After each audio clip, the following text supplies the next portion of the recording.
This is Fred and John Talks. And we're going to talk about Gen Z. Gen Z, born in 1991, 1996 through to 2012. Very important generation. Okay. The stats on Gen Z is that they're about 21% of the population. They comprise 21%, and it includes people born in 1996 and 2012. Okay.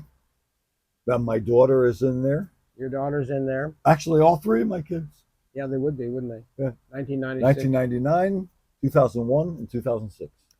Now, the 2012 is sort of important because it means that they were born right after 9/11.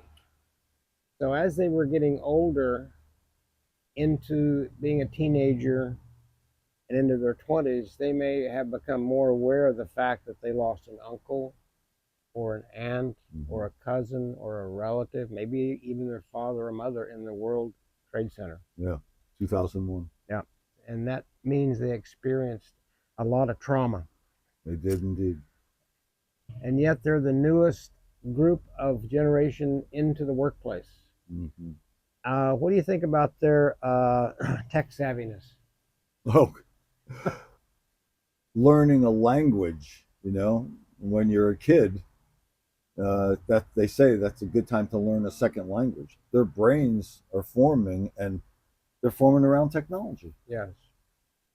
They grow up with it in school. Some of them have computers in school.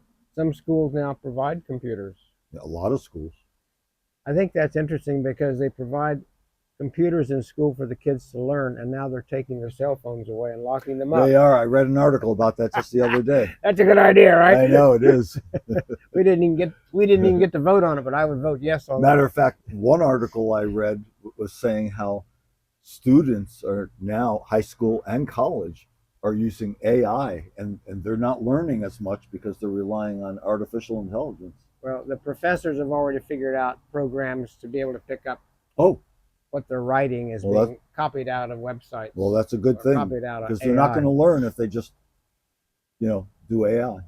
One thing that highly distressed me when I was doing some research on this is that they're tending to avoid sex. Why are they avoiding sex? I don't know why. I think they have more financial responsibilities because of COVID and working from home, and their parents went through financial crises in 2007, 8, 9, and 10. Remember, we were in a recession. Sure do. 7, 8, 9, and 10. So a lot of them are still living home with their parents. It's probably harder to have activity when you're living with your parents. Yeah. Probably a whole litany of reasons why. But they're also drinking less alcohol. They're smoking less. There are interesting statistics showing that they don't drink as much, they don't smoke as much. So they're living a more healthy lifestyle. A more healthy lifestyle. Probably a lot of them are gym rats too. Probably gym rats. And they're a very diverse group of people from all countries because of the continued immigration into the country. Yeah. Our melting pot. Yeah. I also hear by news reports that they like to work for companies or organizations that have a purpose. They're looking for meaning. They're looking for meaning, looking for mission. Yes. They're not going to just work one job and stay there forever. Right. They job hop. Like they did a couple of generations ago. Yes. My father's generation. Yes. They stayed at these factories for 40 years. Yeah, that's done. I think now they want to go up in salary, go up in income, and they job hop. Upwardly mobile. Upwardly mobile, yes. A couple other things I picked up on when I did some research is that they're not really afraid of therapy or counseling. That's good news for me. That's good news for you. They're very real.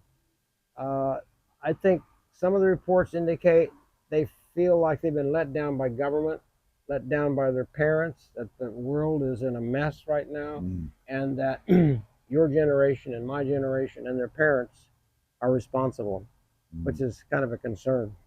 Yeah, I think political activism is something that they are getting involved in because it's their lives, Yeah.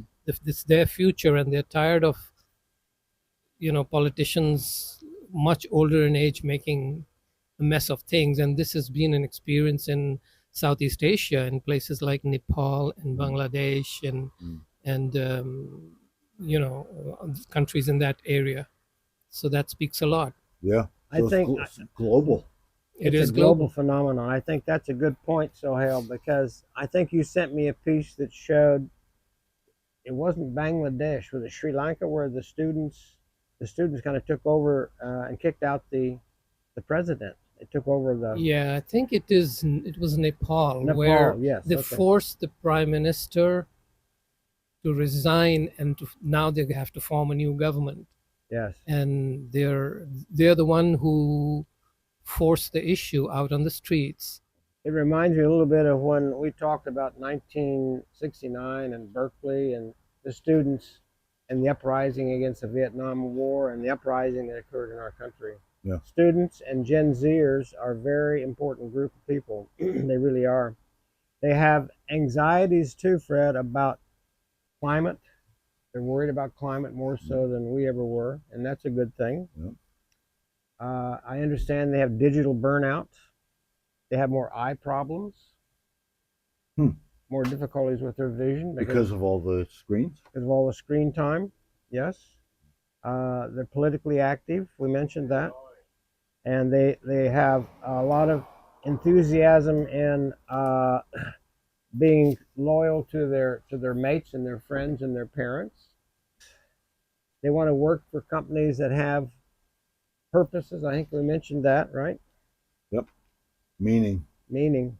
I cited before one of the most popular books on psychology in the 20th century, Viktor Frankl, was Man's Search for Meaning. Man's Search for Meaning. Yeah. One thing that stands out to you, Fred, is what again? Trauma. Trauma. You mentioned, 9/11. Yes. You mentioned COVID. Yes. And in my psychology practice, trauma is rampant, not only from some of the things that have happened in recent years or in recent decades, but from childhood abuse and all kinds of trauma. And that's the bad news. The good news is there's good treatments for that now, and I'm trained in one, a technique that I've been using since 2002. So the good news is there's good treatments for that because it does affect the brain. Yes. And I mean in a very, very damaging way. They can be emotionally blunted and stunted from trauma. It permeates and brings a toxicity to their lives individually, their relationships. Yeah, it touches all areas of their social life. Yeah. So maybe this is partly why they are smoking less, drinking less, trying to find themselves, find their personalities through better behaviors and more interesting behaviors that they're learning on social media. Yeah. To put it bluntly, they're trying to overcome their trauma and get back to a place where they are more mentally healthy. So these friendships that they have are through internet and through other connections. They don't tend to meet in groups. Correct. And eyeball each other and give each other hugs, which is the thing that we believe in. They're big in social media. I mean, they're very adept at social media. They're in Instagram, Facebook, TikTok, whatever it is. Yeah. I mean, they're right in there. They're right in there, yeah. So in those terms, what is the difference between Gen X, Gen Y, and Gen Z? Because we said the same thing about Gen X as well, that they're very tech savvy. They're born with an iPhone in their hand, kind of thing. They're just much more intense and time consumption on electronics. It's increasing with each generation. Yeah, but see what they're doing with the social media. These guys are activating a whole movement through the social media. Yes. Some of the biggest gatherings of young people and protesters in the world have been through mobilization through social media. Yes. Yeah, So that's they're true. maybe they're using it for a better purpose. A better purpose. What do you guys think? Well, Yeah. that's a very good insight. I Yeah. agree with you. So they're inspired to use social media to mass information, mass communication. Yeah, To- and to bring about change. To make a difference in the world Yes, for the better. for Of the course. better. It's just a pity that a lot of that is electronic and not really personal, in-person communications. Well, that social media is the best way to reach out to a huge number of people, right? Correct. So, in order to be what John likes to call himself, an influencer, We are influencers, Fred. I Whether we hope like so. it or not. Whether we like it or not. they I hope are so. trying to be influencers too, or trying to, mobilize people and gather momentum on the causes that they believe in, which is probably prominently to bring about political and therefore a just change to the way society functions today. Yeah. They're I think I would boil it down to one word. They're very inspired, and I think they do want to make a change, and I think they do want social justice for sure, and I think they'll be able to affect it, maybe better I than think our they're generation. in a much better position to do that than our generation. So even though Gen Zers have experienced traumas and maybe don't have the best of financial circumstances at the moment, they're very active, they're very politically motivated. We hope that they'll come through and help us out, help the country, help the world.